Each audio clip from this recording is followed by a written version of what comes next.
Hello and welcome back to my channel that is UPC affairs with Amba. अभी का जो topic है मैं लेकर आया हूँ द इंडियन एक्सप्रेस से।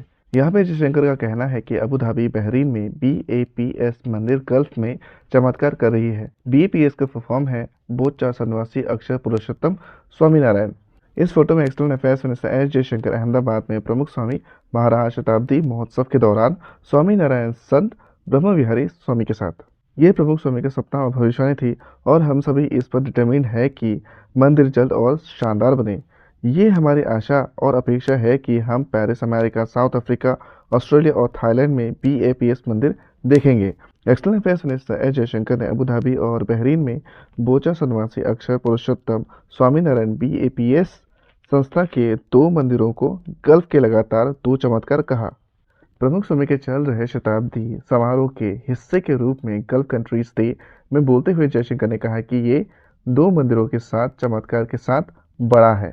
एक अबू धाबी में अंडर कंस्ट्रक्शन है और दूसरा बहरीन में एक्सपेक्ट कर रहे हैं, जब 2 गल्फ में लगातार चमत्कार हो रहे हैं। रशिया यूक्रेन युद्ध की गोलाबारी में फंसे भारतीय स्टूडेंट्स को बचाने में बीएपीएस के योगदान की सराहना करते हुए जयशंकर ने कहा, हमारे लगभग 20,000 स्टूडेंट्स को सर्दियों में यूक्रेन से डिपोर्ट करने की आवश्यकता थी। हम उन्हें बचाने में बीएपीएस के योगदान को कभी नहीं भूलेंगे। 11 देशों से उन्होंने वॉलंटियर्स को पोलिस सीमा पर भेजा और उन्होंने वहां एक रसोई स्थापित की जहां डेली 1,000 गर्म भोजन परोसा जाता है।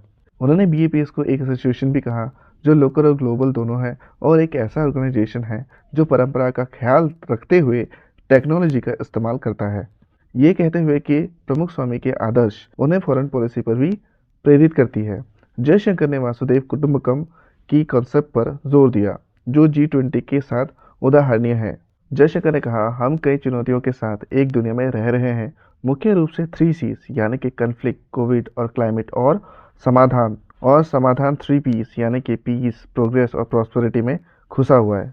G20 का मोटो है वासुदेव कुटुंबकम और एक क्रिएटिव इंग्लिश है। उसी का ट्रांसलेशन एक पृथ्वी, एक परिवार और एक भविष्य रहा है। दुनिया भले ही एक हो, लेकिन ये भी सच है कि दुनिया में डेवलप कंट्रीज और डेवलपिंग कंट्रीज और आज डेवलपिंग कंट्रीज सबसे ज़्यादा चिंतित है क्योंकि वे अपने आर्थिक स्थिति को बिगड़ता देख रहे हैं।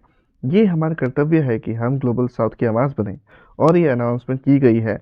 हम 100 से अधिक देशों के साथ वर्चुअल बैठक करेंगे ताकि डेवलपिंग कंट्रीज अपने चिंताओं को व्यक्त कर सके और हम G20 समिट में इसे ठीक से पेश कर सके। उन्होंने कहा, भारत अगले सप्ताह 2 दिनों में voice of global summit title से 120 से अधिक देशों की एक आभासी बैठक की मेजबानी करने वाला है। जब अन्य देशों की तलाश करते हैं जो उनकी मदद करेंगे, कम से कम एशिया और इंडियन ओशन के देशों में एक देश जिस पर वे भरोसा कर सकते हैं वो है भारत। नेपाल में आए भूकंप का उदाहरण है, तब जब यमन में युद्ध हुआ था। आज भारत की छवि बदल रही है, इसका कारण फॉरेन पॉलिसी में ताकत और प्रभाव है। इस कार्यक्रम में भाग लेने वाले गल्फ कंट्रीज के डेलीगेट्स ने सितंबर 2002 में आतंकवादी हमले के बाद अक्षरधाम मंदिर से खून को साफ करने के साथ साथ अबू धाबी में अपकमिंग टेम्पल की इनिशिएटिव को लेके प्रमुख स्वामी के संकल्प की भी सराहना की। डेलीगेट्स के बीच में अबू धाबी इन्वेस्टमेंट काउंसिल के फॉर्मर सीईओ नजीमुल कुद्सी थे।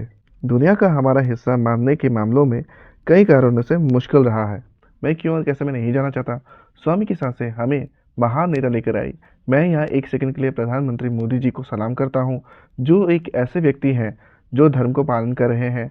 मैं अपने भारतीय भाइयों और बहनों से कहूँगा, डरो मत, तुम्हारी जमीन फल फूलेंगी। ये प्रमुख स्वामी की सांसें हैं। उन्होंने कहा, भारत में सीरिया के एम्बेसडर डॉक्टर बसम अल खतीब ने कहा, सीरिया में हमने आतंकवाद के खिलाफ लड़ाई लड़ी, इसलिए मैं आज यहाँ अपने फॉरेन मिनिस्टर के एक संदेश के साथ आ रहा हूँ कि यहाँ पर किसी को बता दूँ कि प्रमुख स्वामी महाराज का संदेश सभी मानव जाति के लिए शानी और सम्मान और प्रेम का संदेश है। तो ये था एक्सप्लेनेशन, अभी के लिए इतना ही। अगर मेरा कंटेंट आपको अच्छा लगता है तो मुझे एनकरेज करके मेरे चैनल को लाइक करें, शेयर करें, सब्सक्राइब करें और साथ ही साथ बेल आइकन को प्रेस करें। और लास्ट में यही कहूँगा, thank you so much for watching my videos. जय हिंद, जय भारत।